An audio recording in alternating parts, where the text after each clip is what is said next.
Assalamualaikum warahmatullahi wabarakatuh. Bismillahirrahmanirrahim. Haddul basirati ma'rifatul muradi.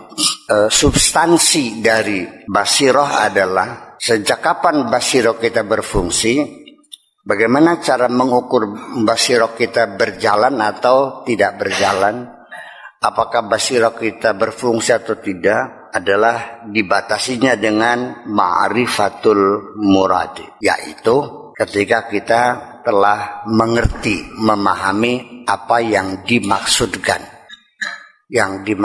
oleh Allah.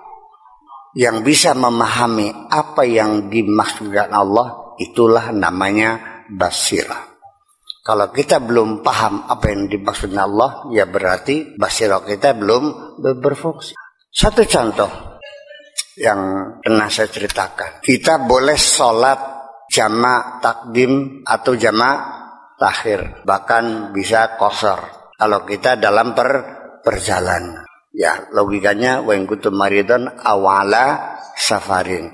Ini para ulama fikih dari Takrib, Bina sampai Fathul Mu'in, Majmu', semua kitab-kitab fikih mengatakan bahwa kita boleh mengqashar harus sudah real dalam perjalanan, sehingga keluar rumah dulu, nanti di batas kota kita sholat jamak, ya kan begitu.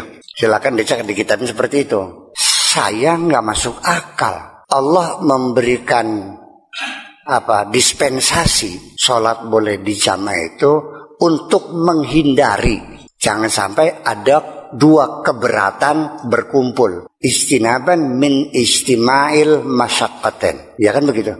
Maka sidu syar'inya jangan sampai susahnya, repotnya sholat, repotnya perjalanan menjadi satu. Jadi supaya karena repot perjalanan, ya sholatnya nggak usah repot dah, dijamakan begitu.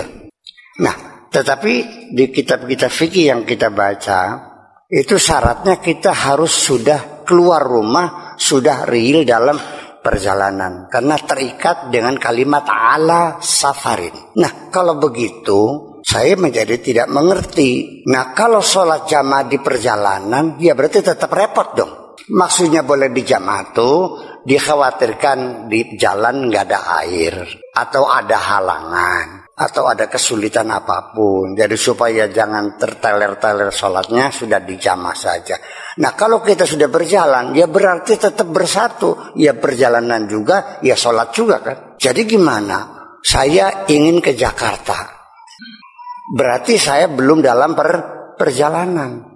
Tetapi ketika koper sudah saya bersihkan, baju sudah disetrika, sudah masuk koper, mobil sudah diisi bensin, oli sudah diganti, uang sudah disiapin, ya kan? Itu berarti saya sudah berada dalam perjalanan, sudah azam. Berarti di rumah sholat duhur, asarnya ditarik. Sampai Jakarta, sholat isya, lalu maghribnya ditarik, kan enak. Nah, kalau di tengah jalan berarti tetap repot berarti kan. Jadi itulah makanya ma'rifatul murad. Jadi basirah kita jangan membuat teks saja. Teks itu nggak ada artinya bagi saya. Yang penting Anda adalah orang yang cerdas kalau Anda paham apa yang dimaksudkan. Nah, itulah makanya yang bisa menggapai maksud apa Allah itu adalah basirah kita. Saya diundang Mau'idhah Hasanah di Babakan Ciwaringin untuk pernikahan. Begitu keluar macet di sini, macet sampai datang ke sana acara sudah bar. Kesel nggak? Nggak usah, karena saya tahu saya dilarang bicara oleh Allah. Terima kasih, thanks a lot, oh my God, thanks a lot, terima kasih banyak. Itulah persoalannya. Jadi kalau basirah Anda sudah berfungsi, tidak mungkin mengelus dada. Ihtajja Musa ala kharqi safinati fi suratil Kahf. Di surat Al-Kahf, Nabi Musa tidak terima, menolak melihat Nabi Khidir membolongi kapal orang. Ya kan begitu. Kenapa? Di annahu lam yu'ta basiratal Khidir. Karena dia tidak memiliki basirah Nabi Khidir. Nabi Khidir tahu bahwa di sana ada perompak. Ini kapal punya nelayan miskin. Kalau nggak dibolongin, jalan dirompak, ada perompak di sana. Kesian kan? Untuk menyelamatkan, dibolongin, kan tenggelam. Tapi kan di pinggir, bisa diambil kan? Ketika Anda punya anak mati, nangis nggak? Kalau Anda tahu bahwa anak ini kalau gede jadi bajingan bakal menyiksa kamu, di mata Allah senang nggak kamu? Ya karena kamu tidak paham. Jadi penderitaanmu itu bersumber dari ketidakpahamanmu. Alladzi adrakal murad wa arafa amral maliki alladzi yakhudhu kulla safinatin ghasba.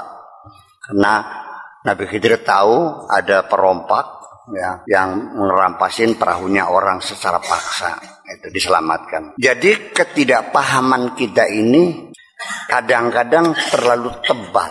Kita tidak pernah menyadari kita tidak paham, karena kita sudah mengklaim kita paham. Dan kadang-kadang ada orang tidak paham, tidak mau bertanya karena malu ketahuan goblok. Kalau orang menyembunyikan kebodohannya, itu sama dengan mengabadikan kebodohannya.